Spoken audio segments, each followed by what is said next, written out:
Jumpa kembali dengan Nur Iswan Channel yang tagline-nya menjernihkan pikiran dan menebar kebaikan. Tagline-nya itu luar biasa. Bersama saya Bang Puadi. Bang Puadi ini disebutnya komisioner ya? Atau anggota Bawaslu? Atau wakil ketua Bawaslu? Komisioner Komisioner Badan Pengawas Pemilihan Umum, Pemilu. Bang Puadi ini sebenarnya kepengen kita undang di Nur Iswan Channel udah lama, bahkan sebelum terpilih ya.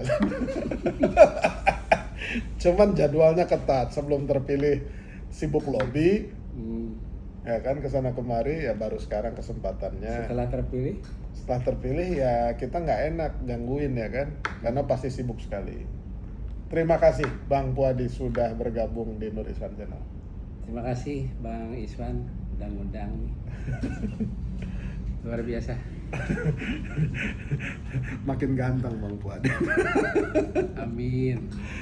Bang Puadi, bentar lagi ini kan konon katanya undang-undang pemilu itu masuk kembali prolegnas. Yes.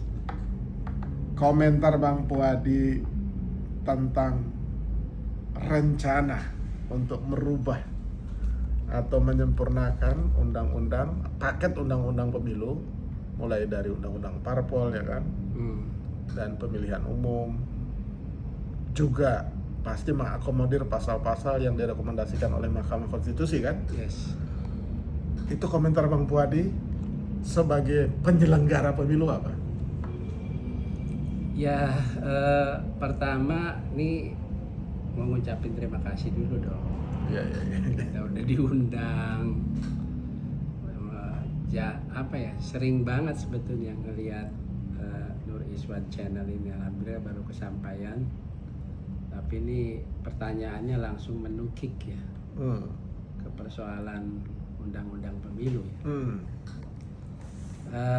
Kita pernah dengar di putusan Mahkamah Konstitusi di nomor 135 Bang Iswan, PUU 22 Romawi 2025. Nah, ini kalau tidak salah pada tanggal 26 Juni Bang Iswan dibacakan ya, terkait putusan 135 ini yang substansinya adalah redesign ya, istilahnya antara pemilu nasional dengan pemilu lokal. Jadi pemisahan antara pemilu nasional, yaitu berkaitan tentang pemilu legislatif, kemudian eksekutif ya, termasuk juga presiden, DPR dan DPD, kemudian juga pemilu lokalnya yaitu pilkada dan DPRD. Ini dipisah. Nah, ini kan banyak ini Bang Iswan, ada yang pro, ada yang kontra gitu kan. Kemudian sisi lain yang pro ini tentunya mendesain bahwa perbaikan penyelenggaraan pemilihan ke depan ini berkaitan tentang evaluasi pemilu serentak di 2019, kemudian juga pemilu 2024 dan pilkada di 2024 ini ke arah yang lebih baik lagi. Kemudian juga penajamannya adalah berkaitan tentang pemilu lokal. Nah, dan bahkan itu yang pro dan yang kontra. Yang kontra ini pun menilai MK melewati batas kewenangannya dalam mengeluarkan putusan. Itu yang kontra, yang tidak sepadan dengan undang-undang. Nah, kalau kami ini Bawaslu sangat menghargai putusan Mahkamah Konstitusi tersebut ya, sepanjang itu substansinya mengarah kepada perubahan-perubahan ke arah yang lebih baik lagi dalam demokrasi, baik substansial maupun prosedural. Nah, penajamannya seperti itu. Yang pertama adalah kami perlu sampaikan sebagai anggota Bawaslu, saya sampaikan ini sangat menghargai. Ya harus dihargai, kan keputusan MK kan final and binding. Masa Bawaslu nggak menghormati dan menghargai? Iya kan? Iya. Kan gak ada pilihan. Tapi maksud saya sebagai ya pribadi maupun anggota Bawaslu, kan Bawaslu kan penyelenggara yang diamanatkan oleh undang-undang. Yes. Artinya ya Bawaslu apapun desain pembentuk undang-undang kan kewajibannya kan hanya melaksanakan. Yes. Tapi apakah Bawaslu nantinya akan dimintain pendapat oleh DPR ketika membahas rancangan undang-undang penyempurnaan itu? Itu diundang atau ya udahlah nggak usah ikut-ikut Bawaslu? Ya pertama saya perlu sampaikan ya, terlepas putusan Mahkamah Konstitusi di 135 itu pro dan kontra, yang penajamannya adalah kami menghargai putusan tersebut. Nah kemudian yang kedua adalah ini yang perlu menjadi yang urgent ya untuk kita pikirkan adalah pertama, pembuat undang-undang DPR dan pemerintah ini segera menyusun undang-undang baru gitu. Ya. Menyusun undang-undang baru, kan kami ini Bawaslu kan pelaksana undang-undang, regulator. Iya. Nah kalau udah pembuat undang-undang itu menyusun undang-undang baru berkaitan tentang pemilu legislatif, eksekutif, kemudian juga pilkada menjadi satu undang-undang pemilu atau undang-undang tunggal ya. Nah itu penajamannya itu dulu. Yang kedua, segera undang-undang itu dibuat, segera dibuat agar implikasinya ke kami ini, ke pengawas pemilu, persiapan untuk melaksanakan penyelenggaraan pemilu 2029 itu lebih siap lagi. Oke. Nah kemudian yang ketiga, ini sejalan dengan sistem pemilu, ngomongin tentang ambang batas, kemudian juga jumlah kursi, tata cara penghitungan surat suara, kemudian yang lebih penting buat kami adalah Bawaslu berkaitan tentang penegakan hukum pemilunya. Jadi penegakan hukum pemilu itu dipandang dari dua aspek ini, Bang Iswan. Apa itu? Ada aspek material, ini berkaitan tentang norma larangan, dan aspek yang disebut formil, yaitu tentang tata cara penanganan pelanggaran. Karena norma larangan baik material maupun formil itu, Bang Iswan, di undang-undang yang berbeda, ini perbedaannya ini signifikan banget. Maksudnya undang-undang berbeda tuh? Ya contoh misalkan gini nih, Undang-Undang 7 tahun 2017 tentang pemilu, ya kan? Kemudian Undang-Undang Pilkada atau pemilihannya 10 tahun 2016. Nah dari kita contoh lah berkaitan tentang norma larangan. Kan kalau di Undang-Undang 7 2017 ketika mereka ada pelanggaran macam-macam nih, ada politik uang ya kan, kaitannya juga dengan netralitas ASN, ada macam-macam lah. Nah, ini berkaitan tentang subjek hukumnya. Kalau misalkan anggap satu contoh politik uang lah Bang Iswan. Di undang-undang pemilu itu dia memberi itu ada kena sanksinya, ya kan? Tapi menerima tidak ada sanksinya, tidak kena sanksi. Tapi kalau di undang-undang pilkada memberi dan menerima kena sanksi, itu kena. Kita kok bisa beda ya? Ya itu ya seperti saya sampaikan tadi bahwa kami ini kan pelaksana undang-undang. Ya kan, sehingga apa yang ada di undang-undang itu harus ditaati gitu, aturan mainnya. Itu dari sudut subjek hukumnya ya. Sekarang kita melihat ininya nih, batas waktu penanganan pelanggaran. Oke. Ya, kalau di Undang-Undang 7 2017 kita punya waktu 7 plus 7 14 7 hari. Ketika dibutuhkan keterangan tambahan 7 hari. Pintu masuknya apa? Ada 2 nih pintu masuknya. Apakah melalui pintu temuan atau melalui pintu laporan? Oke. Nah, sekarang Bang Iswan mesti tahu nih apa ini temuan ini. Kita kan pernah dengar temuan itu apa sih gitu loh. Nah, sekaligus mungkin pemirsa yang melihat di channelnya Bang Iswan ini juga harus tahu itu apa temuan. Temuan itu pengawasan aktif pengawas pemilu. Jadi pengawas pemilu itu dia melakukan proses pencegahan, pengawasan, lalu penindakan. Kalau istilah di Gakumdu itu kita mulai istilah lidik, sidik, dan tuntut. Oke.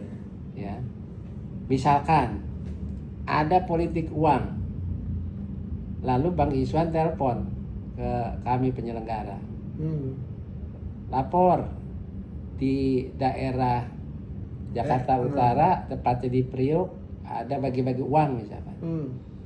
Nah itu laporan itu merupakan satu informasi awal. Lalu informasi awal itu ya laporan diterima, kita langsung datang ke lokasi untuk melakukan penelusuran, pendalaman, untuk memastikan apakah ada dugaan pelanggaran atau tidak. Atau enggak. Kalau misalkan dalam penelusurannya itu untuk memastikan benar ada dugaan pelanggaran dengan adanya bukti-bukti, maka di-creds demikian rupa dalam bentuk apa? Namanya LHP, laporan hasil pengawasan. Nah, LHP tersebut udah buktinya cukup kuat, namanya dijadikan temuan. Oke. Nah, itu temuan siapa? Temuan penyelenggara pemilu atas informasi awal tadi. Atas laporan. Nah, kemudian yang kedua, kita mengenal istilah laporan. Nah, lapornya kemana nih? Gitu kan? Ya tentunya ke Bawaslu sesuai dengan level dan tingkatannya. Kan kita dari Bawaslu tingkat pusat, turun ke provinsi, turun ke kabupaten, turun ke tingkat kecamatan, turun lagi tingkat kelurahan sampai ke pengawas TPS. Nah, tergantung ini argonya apa nih? Karena kan kita berjalan antara tahapan dan non tahapan. Kalau ternyata proses itu di tahapan kampanye, kalau istilah hukumnya ini kita mengenal istilah basicking. Penetapannya harus ada. Ya kan? Argo ini udah jalan. Nah, kalau ternyata ada orang melaporkan, kita punya hukum acara. Hukum acaranya adalah yaitu apa? Tentunya harus memenuhi ketersyaratan formil dan material. Harus ada peraturan yang mengikatnya. Jadi kita mengenal istilah peraturan Bawaslu nomor 7 tentang temuan dan laporan. Apa sih itu yang disebut formil nih? Ini panjang Bang Iswan ini. Makanya saya dikasih waktu berapa ini? Tuntas gak ini? Harus kalau kelamaan nanti yang nonton ngantuk. Tapi highlightnya aja. Artinya ada tata caranya dan Bawaslu punya.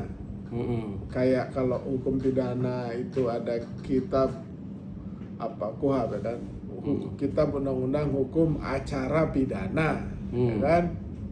Nah, gitu. Berarti Bawaslu juga ada tuh, ya kan tata caranya. Iya, kita punya aturan teknis yang mengaturnya kalau di pemilunya itu Perbawaslu 7 tentang temuan laporan, ada Perbawaslu 8 tentang pelanggaran administrasi. Nah, hukum acaranya tadi itu dia harus memenuhi syarat formil material. Formilnya apa? Siapa yang lapor? Siapa yang dilaporkan? Waktunya 7 hari sejak diketahui enggak nih? Dia mengetahui itu sejak 7 hari enggak? Lewat dari itu judulnya udah beda nih. Kadaluarsa, ya kan? Lalu kemudian diurai enggak kejadiannya? Ada buktinya enggak? Ini saya paparkan ya, Bang Iswan. Anggap saja ini laporannya memenuhi syarat formil dan material ya. Lalu dilakukan kajian awal oleh Bawaslu ya, oleh komisioner di situ, kolektif kolegial ya, walaupun pintu masuk itu koordinator divisi pelanggaran. Dikaji, ternyata dalam kajian awal itu dari lapor memenuhi syarat formil material, ya kan. Nah, lalu prosesnya diregistrasi. Pada saat proses registrasi kita kan prosesnya klarifikasi nih. Ya kan, mengundang ya, kalau bahasa agak sedikit ininya itu memanggil lah, memanggil siapa yang dilaporkan. Nah, ini kita mau ngomongin pemilu dulu nih, ini belum pilkada nih, yang 7+7 tadi.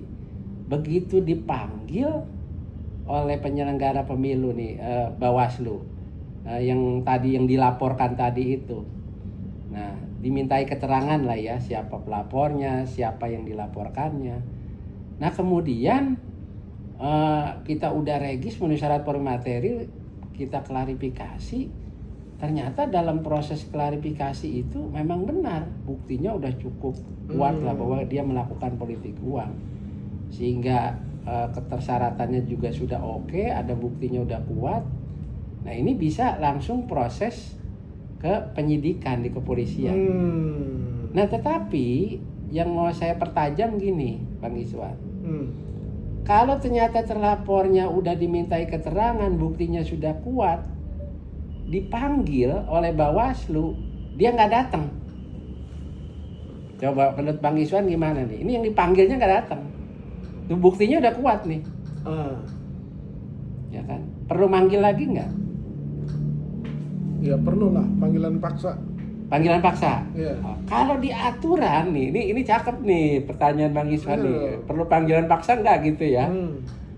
Kita ini didampingi oleh polisi dan jaksa yang tergabung dalam Sentra Penegakan Hukum Terpadu, Gakumdu. Oke. Di situ ada polisi, ada jaksa tuh. Lalu kita panggil nih, buktinya udah kuat, dia nggak datang. Tadi kata Bang Iswan perlu panggil paksa. Inilah ya, karena leading sektornya itu ada di Bawaslu, pintu masuknya laporan tadi atau temuan tadi, terutama laporan, tidak ada di undang-undang, di ketentuan pasal berapa yang menunjukkan bahwa Bawaslu punya kewenangan untuk memanggil paksa. Kewenangan untuk memanggil paksa, menggedor-gedor ke rumahnya, ya silakan digedor, dipaksa untuk keluar, nggak bisa. Nggak bisa. Nggak ada aturannya. Ya. Tapi ini ada tapi nih. Ini kita ngomongin undang-undang pemilu nih Pak. Kalau merujuk ke ketentuan pasal 480 ayat 1, nih saya pasalnya harus hafal nih Pak. Oh iyalah, kalau nggak hafal ya nggak cocok dari komisioner Bawaslu ya kan. Terus kita mengenal istilah in absentia. Diadili tanpa hadir. Dia karena cukup kuat buktinya, tanpa kehadiran bisa diputus tuh. Ya. Kalau orang bercerai itu fast track. Diputus tanpa kehadiran pasangan, salah satu pasangan. Kasus ini pernah ada terjadi di daerah Jawa Tengah ini. Oke. Jadi jurisprudensi lah. Ya. Jadi nggak harus panggil paksa, tapi tanpa kehadiran udah diputus. Jadi contohnya itu di Undang-Undang 7 tahun 2017 bagaimana diatur di ketentuan pasal 480 ayat 1. Nah lalu ya, Nah, ini udah terlalu jauh nih ceritanya. Dia tanpa paksa udah masuk nanti penyidikan, kemudian penyelidik, sidik, penyidikan, ya, dan penuntutan. Tapi kita coba nyebrang lagi nih ke rejim pemilihan pilkada. Kalau tadi kan 7+7 nih. Nah, sekarang adalah masuk ke ruang pilkada. Batas waktunya berapa? Formil materialnya tadi sama nih. 7+7. Enggak, memenuhi syarat formil materialnya iya kan? Tapi jangka waktu Tapi batas waktunya 5 hari, 3+2. 3 hari, ketika dibutuhkan keterangan tambahan 2 hari, jadi 5 hari nih. 5 hari doang. 5 hari saja. Tapi 5 hari ini juga, ternyata saya harus nyinggung juga nih Bang Iswan. Kalau tadi 7+7 itu hari H itu hari kerja. Jadi kalau misalkan kalau lewat Sabtu Minggu 2 kali ya berarti ya, Sabtu 14 Minggu, plus 4 18. Ya enggak, Sabtu Minggu itu karena hari kerja nggak masuk hitungan, nggak masuk dalam proses itu. Iya, artinya 7 hari kerja itu kan tidak menghitung Sabtu Minggu. Yes. Kalau dia lewat Sabtu Minggu berarti harinya bertambah. Betul. Kalau yang di pilkada 3+2? Kalau di pilkada ini 3+2 itu Sabtu Minggu dihitung hari kalender. Oke. Tapi sebentar, kan itu terlalu teknis kan? Kita balik lagi ke laptop soal rencana. Pertanyaannya kan kemudian muncul, pembentuk undang-undangnya sama DPR sama pemerintah. Kok bisa beda? Kenapa itu? Ya nggak perlu dijawab, ya itu yang jawab harus pembentuk undang-undang ya. Yeah. Tadi kan sudah bilang Bang Iswan, kita ini regulator, kita pelaksana undang-undang, nggak usah terlalu jauh antara pembentuk undang-undang. Terlepas itu yang pro dan kontra, ya pertama kita punya sikap menghargai putusan MK, ya kan? Nah, selain menghargai, sepanjang itu ada perubahan ke arah yang lebih baik, ya, kenapa enggak? Kenapa tidak gitu? Kita loncat gini. Selama ini atau berdasarkan pengetahuan Bang Puadi, dalam proses penyusunan dan pembahasan perubahan undang-undang di DPR, apakah nanti Bawaslu itu akan diundang untuk memberikan masukan? Pertama nih ya, pasca keluar putusan MK 135 dibacakan 26 Juni itu, ini kan ada yang pro dan kontra. Kemudian respon di mana-mana, ya ada yang meresponi baik, ada yang kontra dan sebagainya. Lalu juga banyak juga para pemantau yang melakukan diskusi virtual, tatap muka dan sebagainya. Nah, saat putusan itu dibacakan itu berapa hari kemudian kita juga ngundang kebetulan mengundang pemohon yang memohonkan keluar putusan MK tersebut. Ya, kita undang, kita lakukan FGD. Nah, masukan-masukan dari para pemantau tersebut menjadi pegangan kita. Nah, kita punya pegangan tersebut ya, yang suatu saat ada rapat dengar pendapat RDP ya dengan DPR. Sampaikanlah itu. Kita sampaikan, tetapi juga penyampaiannya itu yang tadi saya sampaikan tadi. Kan yang pertama tadi saya sampaikan, ini segera undang-undang ini harus dibuat menjadi dirubah. Karena kan ada rejim pemilu, rejim pemilihan, pileg, pilpres, pilkada, kita buat dalam satu undang-undang. Yang kedua, kalau bisa dibuat sedini mungkin gitu supaya persiapannya lebih ya kan. Ketiga, seiring dengan sistem pemilu, tadi ngomongin dapil, ngomongin jumlah kursi, ambang batas. Kalau kami adalah lebih fokus kepada perbaikan penegakan hukum dari aspek formil materi di antara dua undang-undang tersebut agar harmonis gitu loh. Jadi jangan sampai nanti terjadi tumpang tindih, ya kan, tumpang tindih terhadap peraturan, tafsir-tafsir yang seperti berbeda. Seperti itu tadi, 7+7, 2+3, 3+2. 3+2, ya kan? Nah, itu kan masih abstrak tuh. Saran dari Bang Puadi bahwa pembahasan dan pembentukan undang-undang baru sesuai dengan aspirasi masyarakat dan putusan MK, juga koalisi sipil yang concern dengan pemilu kan, harus segera. Ini kemarin saya ngobrol dengan Bang Doli kan, mungkin juga udah lihat ya kan, itu lengkap sekali, juga bagus ya kan. Saya kirim juga ke teman-teman seperti Perludem atau siapa ya kan, mudah-mudahan mereka nonton juga. Nah, segera itu kan nggak ada bulannya. Kalau Bang Doli kemarin udah rinci tuh timelinenya kan, ya lebih baik sebenarnya kira-kira itu jangan sampai lewat dari Agustus 2026 kalau nggak salah tuh ya kan, karena persiapan pemilu itu 20 bulan plus sekian bulan lah, ya kan. Nah, kalau menurut Bang Puadi ngelihat timeline sekarang, jadi kita melihatnya gini, ya jangan juga terlalu sensitif membahas undang-undang pemilu untuk persiapan 2029 seolah-olah kita menarik 2029 itu di 2026, ya kan? Kan itu sensitifnya di situ. Padahal itu sebenarnya enggak. Kita cuma mau pondasi rancangan undang-undang pemilu itu dibuat, ya kan, sesegera mungkin. Nah, kembali ke pertanyaan, Bang Puadi menyarankan kira-kira kapan sebaiknya mulai dibahas dan harus selesainya kapan? Bulan? Ya, seperti yang tadi saya sampaikan Bang Iswan ya, kalau terlepas ini pernyataan atas nama pribadi ya, saya sebagai anggota, saya cuma penajamannya adalah segera dibuat undang-undang. Tetapi kalau memang merujuk kepada tahapan idealnya, bahwa ya memang kalau mengikuti ruang dan waktunya adalah Agustus itu sudah mengikuti starting point untuk di proses tahapan penyelenggaraan itu sudah jalan. Dimulai. Agustus 2026. Ya. Tetapi sebenarnya juga yang saya beri masukan ini yang perlu dipikirkan berkaitan tentang rekrutmen keserentakan penyelenggara. Jadi ini saya mau sampaikan begini nih. Kenapa saya harus sampaikan rekrutmen keserentakan penyelenggara? Karena kemarin itu pernah terjadi begini. 2 hari mau menjelang pemilu nasional ya, itu ada penyelenggara yang batas akhir masa jabatannya itu kelar.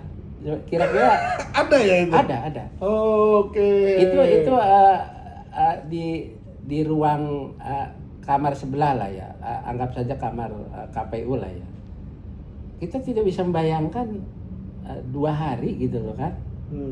Mau menjelang pemungutan suara, masa berakhir penyelenggara tersebut selesai. Gimana nanti? Sementara kita diperhadapkan dengan persoalan kompleknya penyelenggaraan pemilu ini gitu kan. Kita juga harus memikirkan bagaimana pemilih ya kan, memilih surat suara yang banyak, tidak semua mengerti dari pilihan itu gitu kan. Kemudian juga bisa membayangkan Bang Iswan, ini kita ngomongin beban penyelenggara ini seperti apa ya kan. Belum lagi ngurusin 1000 calon gitu. 1000 calon loh ya. 1000 calon Panwas? Ya bukan, caleg. Ya 1000 calon apa aja, calon legislatif ya kan. Iya. Calon DPD kan banyak di situ. Banyak calonnya ya. Ya kan? Belum calon kepala daerah itu 1000 calon, kita bisa membayangkan gitu. Nah, kemudian rekapitulasi ya dengan penghitungan yang luar biasa 1 hari loh. Ya kan? Nah, ini kalau seandainya ini diperbaiki ya, kemudian juga ada perubahan-perubahan yang signifikan, kesiapan kami juga penyelenggara lebih baik lagi ya. Kemudian mengikuti peraturan perundang-undangan yang berlaku ya kan. Dan yang lebih penting adalah yaitu tadi saya penekanannya kepada penegakan hukumnya ini. Dari aspek material dan formil tadi itu, saya tidak bisa membayangkan nih. Ini contoh ada lagi nih ya. Saya perlu sampaikan di ruang channel Bang Iswan ini. Ada putusan Mahkamah Konstitusi di nomor 104. Jadi Bawaslu ini kan merekomendasi nih. Jadi kita mengenal istilah ada pelanggaran administrasi ya. Sebenarnya pelanggaran administrasi lebih punishment itu lebih luar biasa karena jatuhnya kan diskualifikasi. Iya. Ketimbang pidana ya. Iya. Nah ini Bawaslu merekomendasi kepada KPU kalau merujuk ke ketentuan ada beberapa pasal di Undang-Undang Pemilu itu, KPU itu sudah direkomendasi, tapi oleh KPU itu dikaji lagi, diperiksa lagi. Ya, nggak harus dijalankan langsung oleh KPU. Nggak wajib dijalankan. Ya karena KPU merujuk kepada perintah undang-undang tersebut, ya bahwa setelah direkomendasi dia periksa dan dia kaji lagi. Gitu. Jadi bisa tidak mengikuti rekomendasi Bawaslu? Yes. Boleh. Tapi setelah keluarnya putusan MK di 104, makna rekomendasi tersebut menjadi sebuah putusan yang harus dilaksanakan oleh KPU. Artinya seperti putusan MK, final and binding. Ya, kira-kira begitulah. KPU ya tinggal nggak perlu lagi mengkaji, Ya. langsung tindak lanjut aja dengan putusan. Gitu maksudnya. Ya, tapi itu harus hati-hati buat penyelenggaranya. Harus tidak main-main untuk mengeluarkan putusan. Dari sisi Bawaslu. Ya, tentunya dia harus, kan proses persidangan ini macam-macam. Pelanggaran administrasi itu di Undang-Undang 7 itu 14 hari, Bang. Beda dengan stylenya sengketa. Kalau di sengketa itu kan kita mengenal istilah pintu masuknya ya. Setelah udah masuk, diterima oleh Bawaslu itu kita mengenal istilah mediasi. Karena prosesnya kan 12 hari, Bang. Jadi mediasi itu ada kata kesepakatan antara pemohon dan termohon gitu kan. Nah kemudian Bawaslu di tengah-tengah menjadi mediator. Nah pemohonnya itu masyarakat yang merasa dirugikan dengan putusannya KPU. Kemudian KPU sebagai termohon gitu loh. Nah kita menjadi mediator untuk memediasikan antara pemohon dan termohon. Kalau misalkan itu tidak mencapai kata sepakat, maka dilanjutkanlah proses adjudikasi. Nah ini yang menjadi pertanyaan saya kan ini apakah itu masuk di ruang pelanggaran administrasi? Ini kan administrasi yang dimaksudkan di sini ini rekomendasi setelah keluar pasca putusan MK 104 itu menjadi sebuah putusan yang harus dilaksanakan tadi. Ya kan tinggal di undang-undangnya kan nanti tinggal diakomodir aja. Ya artinya kan salah satunya itu Bang yang maksud saya aspek material tadi gitu kan. Itu. Iya. Nah, kita agak loncat nih. Memang KPU, Bawaslu, DKPP itu akan menjadi lembaga yang seksi dalam dunia politik. Tapi kan banyak kesan nih penilaian dari masyarakat. Ya bahasa terangnya Bawaslu nggak strong lah, lemah secara institusi. Faktanya begitu banyak keluhan pada pemilu kemarin tentang ketidaktegasan Bawaslu terkait dengan politik uang. Sehingga hampir semua tuh elit tuh ini pemilu makin mahal ya kan, pertarungan ya hanya yang punya logistik yang bisa menang. Nah bener nggak tuh Bawaslu lemah itu? Ya pertama langsung tarik nafas ya kan. Pertama nih saya perlu sampaikan tadi saya kan sudah bilang sama Bang Iswan bahwa pintu masuk kita kan temuan dan laporan. Kita punya hukum acara ya kan. Nah bahkan sebetulnya kita juga punya semacam model aplikasi yang namanya sigap lapor lah ya. Kita sampaikan pada masyarakat ya kan. Artinya gini, itulah yang menjadi apa ya, bukan kegalauan ya. Artinya karena kita menjalankan undang-undang maupun pemilu maupun pemilihan, seperti yang tadi lah katakanlah, subjek hukum antara pemberi dan penerima itu kena. Sekarang kalau misalkan yang menerima itu kena, dia kemudian menerima dari proses politik uang oleh pemberi tersebut, nggak mungkin dia akan melaporkan. Kalau dia melaporkan, dia kena secara kasat mata, oke lah. Tetapi kami ya di Bawaslu itu tetap konsisten menjalankan hukum acara yang ada, formil materi tersebut. Kalau misalkan formilnya siapa yang melaporkan, kemudian yang dilaporkannya siapa, kemudian 7 hari sejak diketahui tidak, ternyata materialnya dia membuat uraian kejadian, buktinya ada cukup kuat dan sebagainya.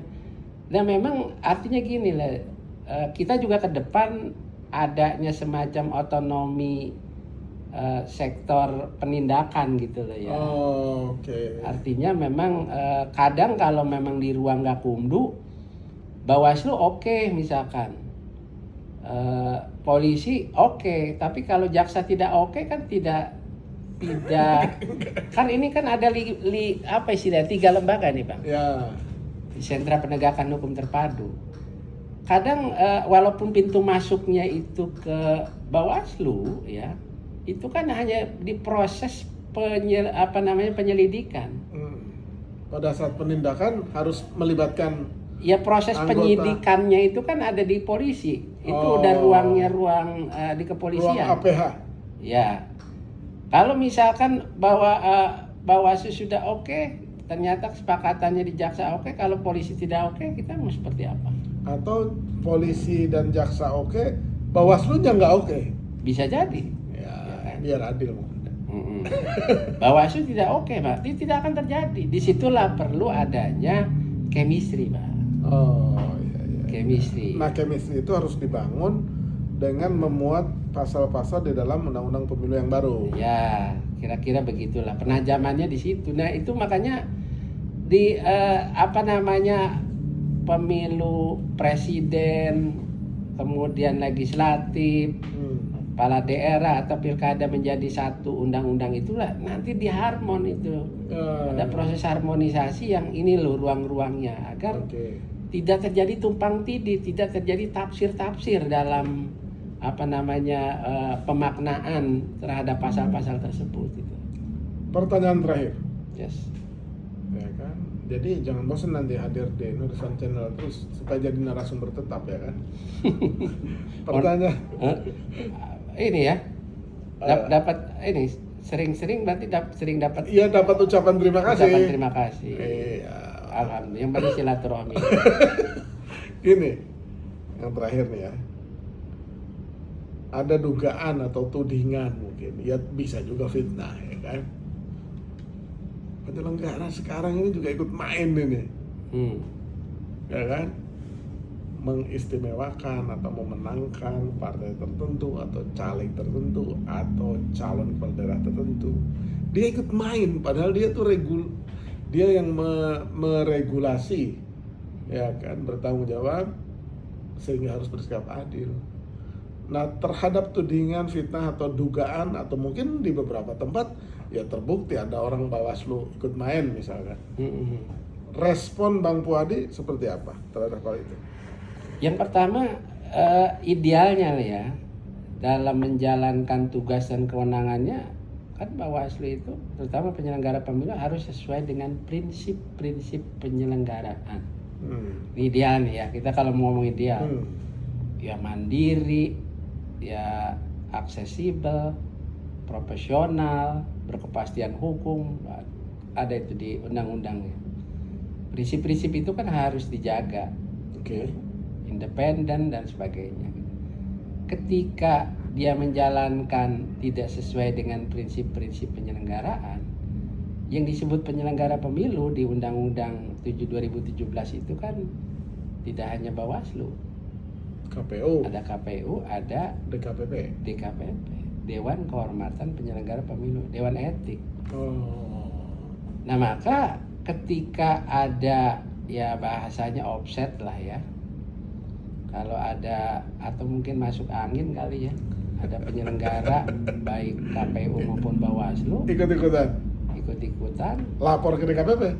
Ya bisa saja Bawaslu-nya kalau yang dilakukan oleh di bawahnya itu dilaporkan oleh atasannya, kalau memang ada bukti ya, informasi awal bisa. Kita juga ada Perbawaslu tentang pembinaan, ya kan?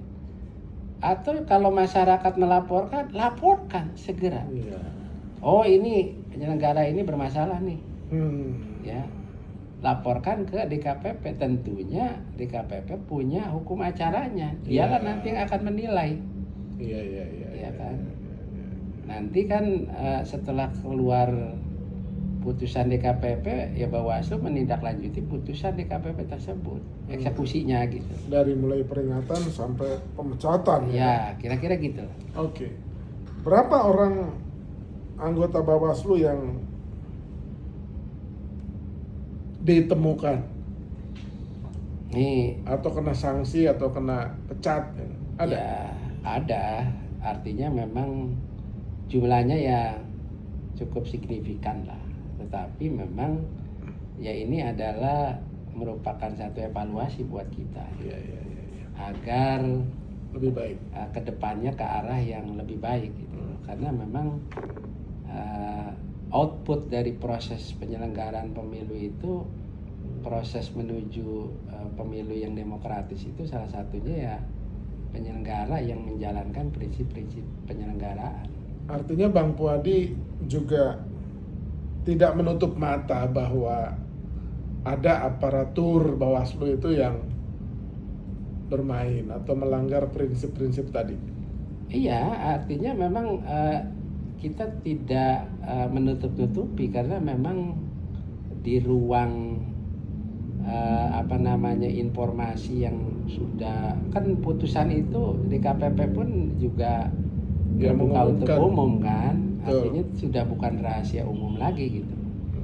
Jadi memang ada beberapa informasi yang dikecualikan dan tidak, tapi juga memang tidak menutup kemungkinan kalau memang ada penyelenggara yang mengarah ya tidak jujur, kemudian integritasnya dipertanyakan, maka ya masyarakat yang akan menilai.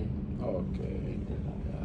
Bang Puadi, itu ujung dari percakapan kita. Tapi saya tuh tertarik dengan perjalanan Bang Puadi yang juga rajin menulis buku, ya kan? Nah, saya tuh udah lihat-lihat nih. Ini udah nulis buku apa nih, Bang Puadi? Ini saya waktu masih di tingkat Bawaslu Provinsi DKI ya. Ini saya sempat menulis, judulnya ini tentang demokrasi, pemilu dan politik uang nih Bang. Jadi ini bukan riset ya, bukan juga penelitian, karena memang ini boleh dibilang empirik loh. Kumpulan artikel? Ya, artinya selama saya menjadi penyelenggara di sini nih banyak persoalan-persoalan tentang politik uang. Oke. Pada saat saya pernah mengklarifikasi ya kasus-kasus di wilayah di DKI terutama ya, di Jakarta Utara, Barat ya, termasuk juga persoalan netralitas ASN sebagainya, saya tuangkan di buku ini. Terus buku yang lain? Karena saya divisi penanganan pelanggaran berkaitan tentang penegakan hukum, saya mengeluarkan buku juga ini, menegakkan keadilan pemilu.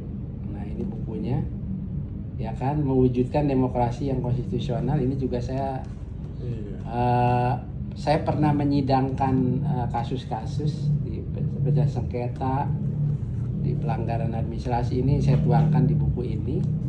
Nah tapi ada lagi nih 2 buku. Kebetulan saya S3 saya di Doktor Ilmu Politik. Saya disertasi saya tentang problematika pengawasan pemilu serentak di 2019. Ini akhirnya saya tuangkan menjadi sebuah buku nih. Pengisuan bukunya berjudul Dinamika Pengawasan Pemilu, Peran Bawaslu dan Interaksi Kepentingan.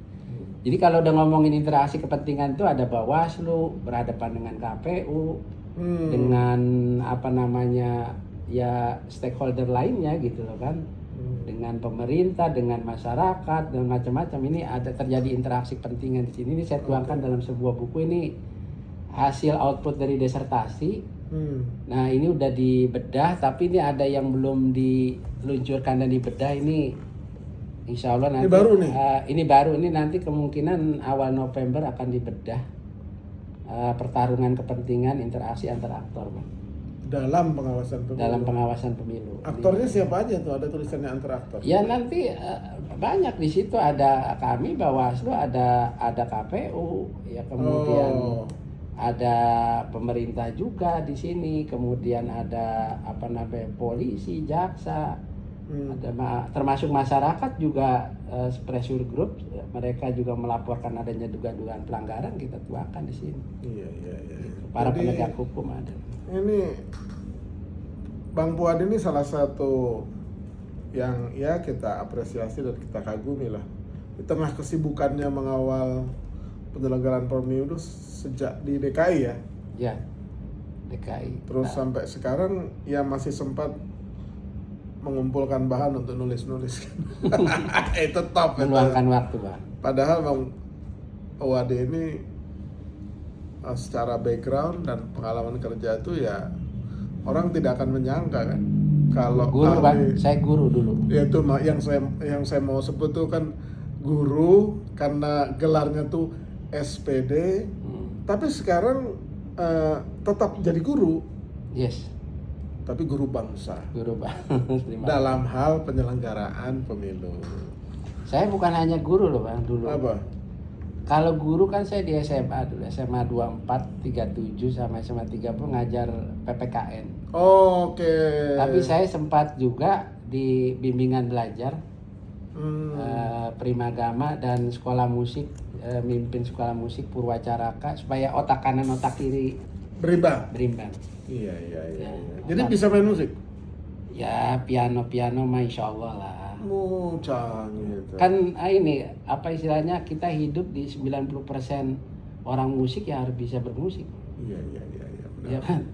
Setelah itu barulah kita di dunia kepengawasan pemilu untuk pemilu 2014. Ini baru satu periode ya di pusat ya?